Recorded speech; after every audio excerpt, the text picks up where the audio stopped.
ओम शांति। आज है 15 मार्च 2024। आज की साकार मुरली। आज बाबा ने कहा, मीठे बच्चे, याद की यात्रा को कभी भूलना नहीं है। रोज सुबह सुबह वाणी से परे निर्वाण धाम जाने की प्रैक्टिस करनी है, तभी तुम पावन बनेंगे। पावन बनने बिगर आत्मा उड़ नहीं सकती। इस समय बाप ज्ञान रत्नों से तुम्हारी झोली भर रहे हैं। जिसको जितना चाहिए सो भरे, चाहे तो ऊंच से ऊंच डबल सिरताज बने। बाबा कहते, चाहे फिर गरीब प्रजा व दास दासी, यह तो तुम्हारे पुरुषार्थ पर मदार है। इस ज्ञान से ही तुम आस्तिक बनते हो। इस पुरुषोत्तम संगम युग पर ज्ञान को धारण कर स्वर्ग का मालिक बनना है। फिर बाबा कहते, जितना जो पढ़ेंगे उतना ऊंच पद पाएंगे।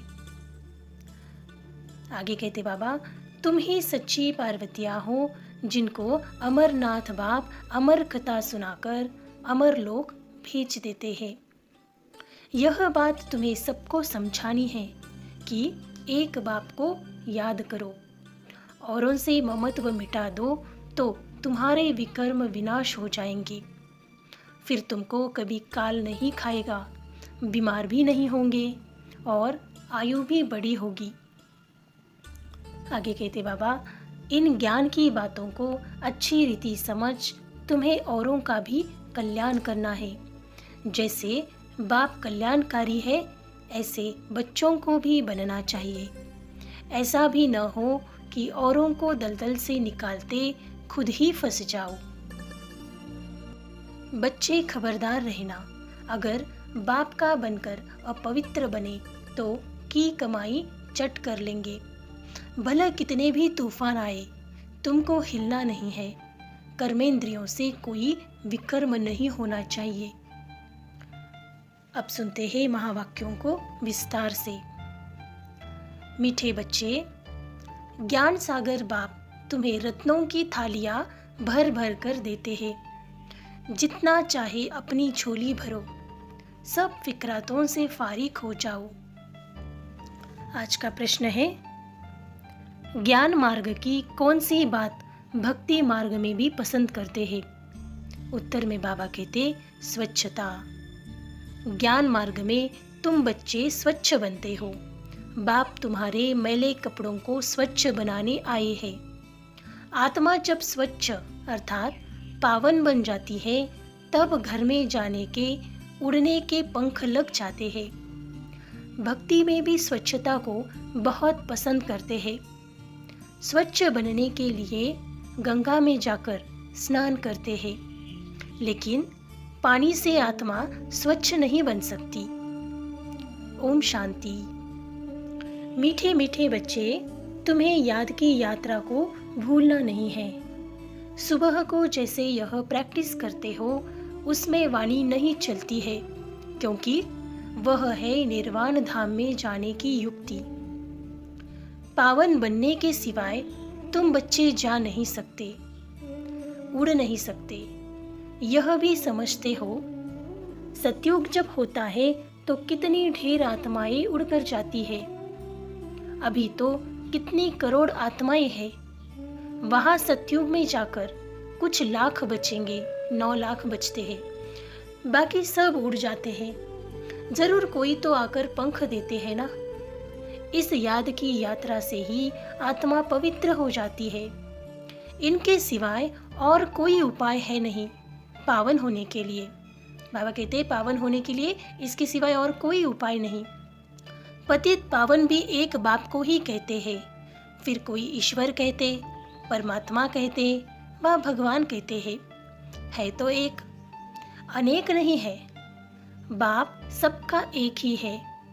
लौकिक बाप सबका अपना अपना होता है, बाकी पारलौकिक तो सबका एक ही है। वह एक जब आते हैं तो सबको सुख देकर जाते हैं। फिर सुख में उनको याद करने की दरकार नहीं। वह भी पास्ट हो गया ना।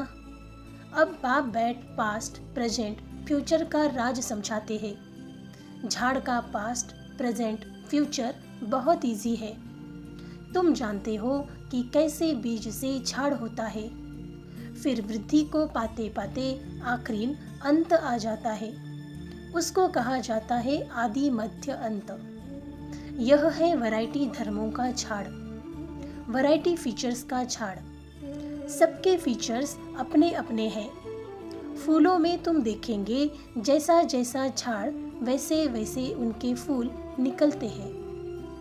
उन सब फूलों के फीचर्स एक रहेंगे, परंतु इस मनुष्य सृष्टि रूपी झाड़ में वैरायटी है।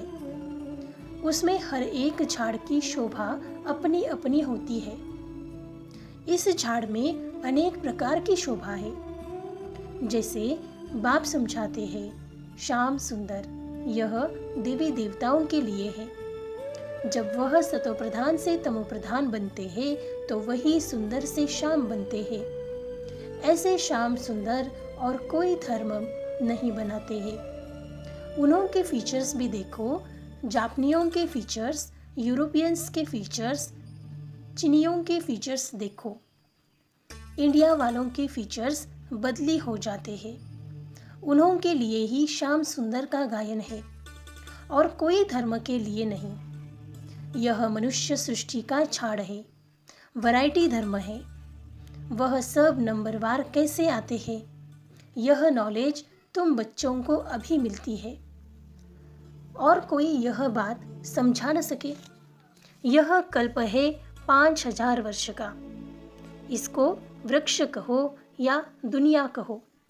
आधा में है भक्ति, जिसको रावण राज्य कहा जाता है। 5 विकारों का राज्य चलता है। काम चिता पर चढ़कर पतित सावरे बन जाते हैं। रावण संप्रदाय वालों की चलन और दैवी संप्रदाय वालों की चलन में बहुत रात दिन का फर्क है। मनुष्य उन्हों की महिमा गाते हैं, अपने को नीच पापी कहते हैं। अनेक प्रकार के मनुष्य है। भक्ति तो तुमने बहुत की है।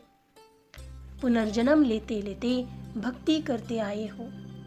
पहले होती है अव्याभिचारी भक्ति, एक की भक्ति पहले पहले शुरू करते हैं। शिव बाबा की भक्ति पहले पहले शुरू हो जाती है। फिर होती है व्याभिचारी, अंत में फिर बिल्कुल ही व्याभिचारी बन जाते हैं। तब बाप आकर अव्याभिचारी ज्ञान देते हैं। जिस ज्ञान से सद्गति होती है, इसका जब तक पता नहीं है तो भक्ति के ही घमंड में रहते हैं। यह पता नहीं है कि ज्ञान का सागर एक ही परमात्मा है। भक्ति में कितने वेद शास्त्र याद कर जबानी में सुनाते हैं। यह सब है भक्ति का विस्तार, भक्ति की शोभा है।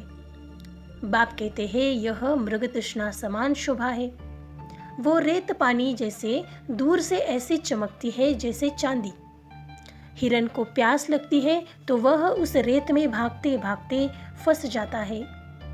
भक्ति भी ऐसे है, उसमें सब फंस पड़े हैं। उससे निकलने में बच्चों को मेहनत लगती है। विघ्न भी इसमें पड़ते हैं, क्योंकि बाप पवित्र बनाते हैं। द्रौपदी ने भी पुकारा, सारी दुनिया में द्रौपदियाँ और दुर्योधन है। और फिर ऐसे भी कहेंगे कि तुम सब पार्वतियाँ हो जो अमर कथा सुन रही हो। बाप तुमको अमरलोक के लिए अमर कथा सुना रहे हैं। यह है मृत्यु लोक। यहाँ अकाले मृत्यु होती रहती है।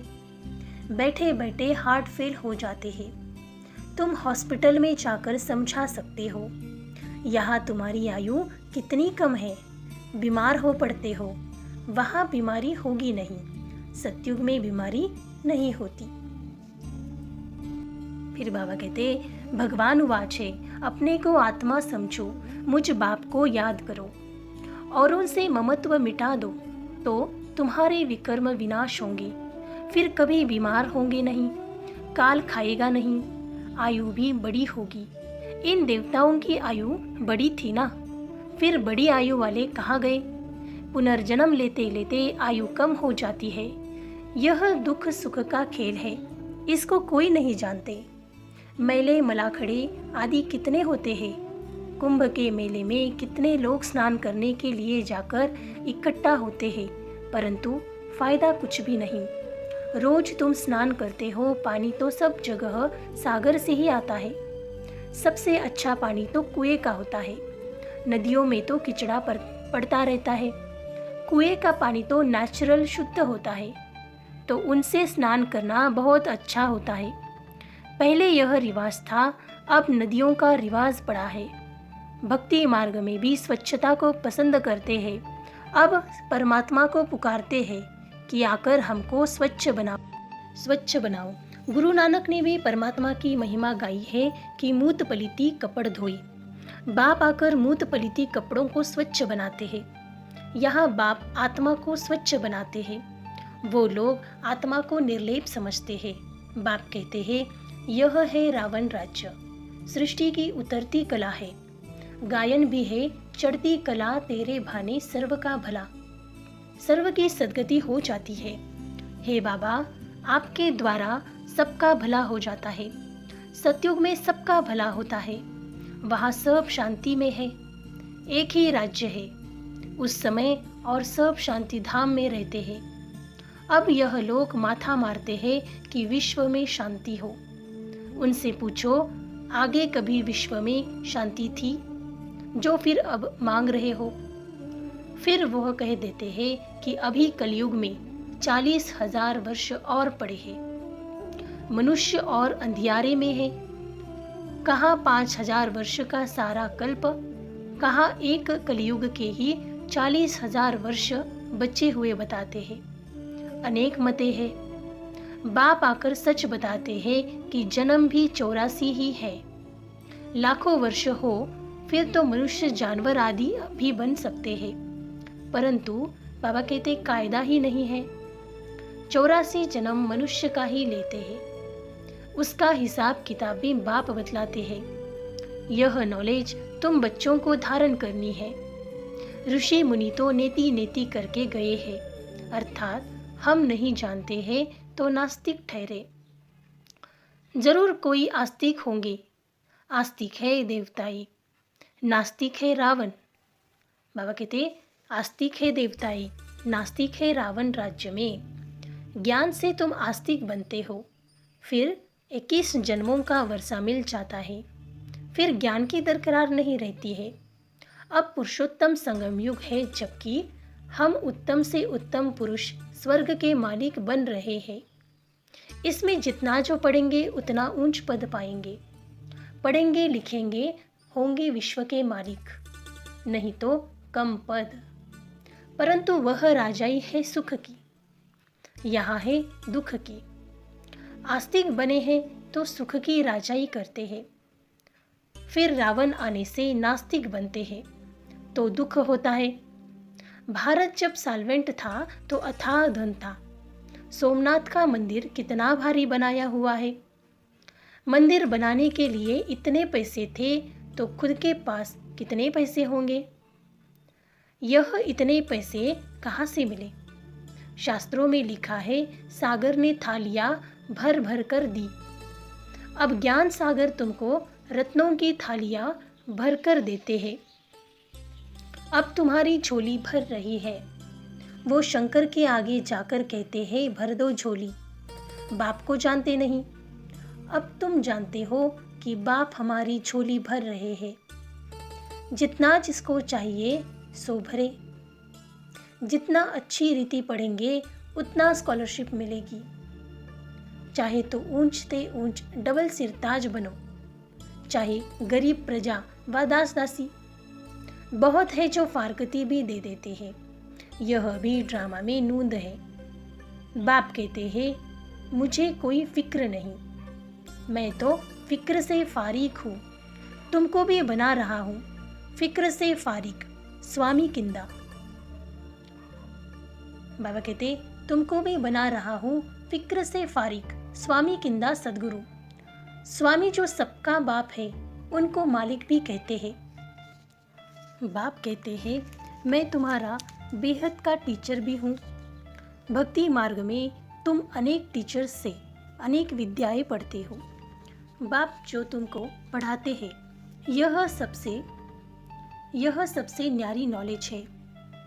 वह है ज्ञान का सागर जानी जाननहार नहीं कहना। ऐसे बहुत कहते हैं, आप तो हमारे अंदर को जानते हो। बाप कहते हैं, मैं कुछ भी नहीं जानता हूँ, मैं तो तुम बच्चों को पढ़ाने के लिए आता हूँ। तुम आत्मा अपने इस तख्त पर विराजमान हो, मैं भी इस तख्त पर बैठा हूँ। आत्मा कितनी छोटी बिंदी है, यह कोई नहीं जानता।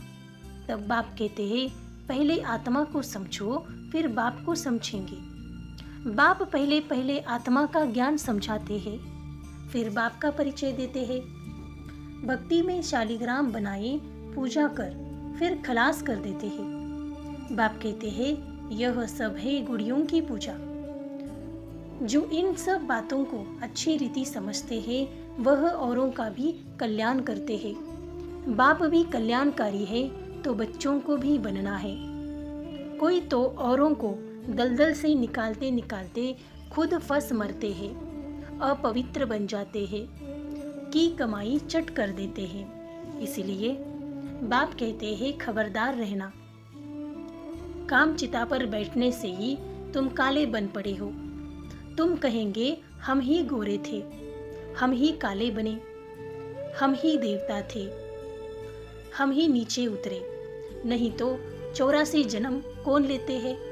यह हिसाब बाप समझाते हैं। बच्चों को बहुत मेहनत करनी पड़ती है। आधा कल्प से जो विषय सागर में पड़े हैं, उनसे निकालना मासी का घर नहीं है। अगर कोई थोड़ा भी ज्ञान लेते हैं, तो उनका विनाश नहीं होता है। यह कथा है ही सत्यनारायण बनने की, फिर प्रजा भी बनती है। थोड़ा समझकर चले जाते हैं, हो सकता है फिर आकर समझे। आगे चलकर मनुष्यों में वैराग्य भी होगा। जैसे शमशान में वैराग्य आता है, बाहर निकलते हैं तो खलास। तुम भी जब समझते हो, अच्छा अच्छा करते हैं, बाहर गए खलास। कहते हैं, यह काम उतार करके आएंगे। बाहर जाने से माया माथा मूड़ लेती है। कोटों में कोई ही निकलता है। राजाई पद पाना, इसमें मेहनत लगती है। हर एक दिल से पूछे, बेहद के बाप को हम कितना याद करते हैं। कहते हैं, बाप की याद भूल जाती है। अरे, अज्ञान काल में कभी ऐसे कहते हैं कि हम बाप को भूल जाता है। बाबा कहते हैं, भले कितना भी तूफान आए, तुमको हिलना नहीं है। तूफान आएगा, सिर्फ कर्मेंद्रियों से नहीं, सिर्फ कर्मेंद्रियों से कर्म नहीं करना है। कहते हैं, बाबा माया ने जादू लगा दिया। बाबा कहते हैं, मीठे मीठे बच्चे, याद करो तो कट निकल जाएगी।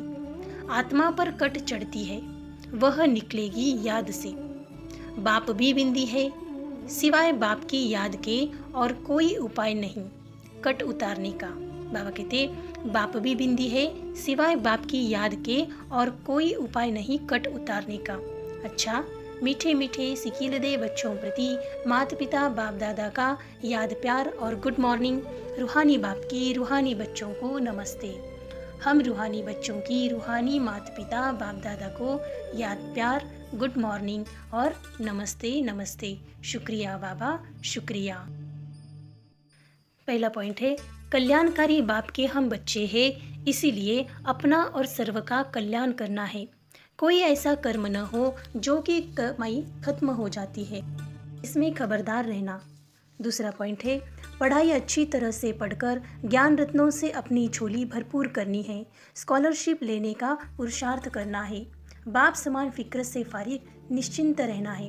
वरदान, महसूसता शक्ति द्वारा पुराने स्वभाव संस्कार से न्यारा बनने वाले मायाजीत भव।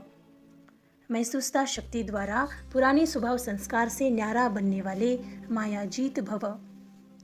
इस पुरानी देह के स्वभाव और संस्कार बहुत कड़े हैं, जो मायाजीत बनने में बड़ा विघ्न रूप बनते हैं। स्वभाव संस्कार रूपी सांप खत्म भी हो जाता है, लेकिन लकीर रह जाती है, जो समय आने पर बार बार धोखा दे देती है। कई बार माया के इतना वशीभूत हो जाते हैं, जो रॉन्ग को रॉन्ग भी नहीं समझते, परवश हो जाते हैं। इसीलिए चेक करो और महसूसता शक्ति द्वारा पुराने छिपे हुए स्वभाव संस्कार से न्यारे बन मायाजीत बने। स्लोगन, मेरेपन के अनेक रिश्तों को समाप्त करना ही फरिश्ता बनना है। मेरेपन के अनेक रिश्तों को समाप्त करना ही फरिश्ता बनना है। अच्छा, ओम शांति।